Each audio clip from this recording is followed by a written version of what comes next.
ବର୍ତ୍ତମାନ ଚାଷୀ ଏବେ ଚିନ୍ତାର ମୂଳ କାରଣ ହେଉଛି ବର୍ଷା। ତେବେ ଆଜି ଆମେ ଜାଣିବା କେଉଁ ଜିଲ୍ଲାଗୁଡ଼ିକ ପ୍ରବଳ ବର୍ଷା ହେବ, କେଉଁ ଜିଲ୍ଲାଗୁଡ଼ିକ ୱାର୍ଣ୍ଣିଂ ଦିଆଯାଇଛି। ଆସନ୍ତୁ ଜାଣିବା ସମ୍ପୂର୍ଣ୍ଣ ଖବର। ତା ପୂର୍ବରୁ ଏଭଳି ପାଣିପାଗ ଖବର ପାଇବା ପାଇଁ ଚ୍ୟାନେଲ ସବସ୍କ୍ରାଇବ୍ ନିଶ୍ଚୟ କରନ୍ତୁ। ତେବେ ଅନେକ ଲୋକ ସଠିକ୍ ଖବର ନ ଜାଣି ତରବରିଆ ଧାନ ମଧ୍ୟ କାଟିବା ଆରମ୍ଭ କରିଦେଲେଣି।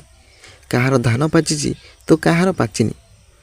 ତେବେ ବିଶେଷ କରି ମାଲକାନଗିରି ଜିଲ୍ଲାରେ ଆଗାମୀ 3 ଦିନ ରେଡ୍ ଆଲର୍ଟ ଦିଆହେଇଛି। ଏଥିପାଇଁ ଅନେକ ଜିଲ୍ଲାର ଚାଷୀ ଭାଇମାନେ ବର୍ତ୍ତମାନ ଚିନ୍ତାରେ ପଡ଼ିଛନ୍ତି।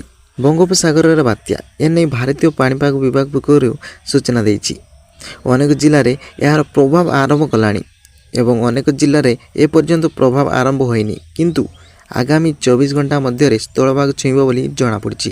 ଏହାର ପ୍ରଭାବରେ ଦକ୍ଷିଣ ଓଡ଼ିଶାର ବଡ଼ ପ୍ରଭାବ ପକାଇବ।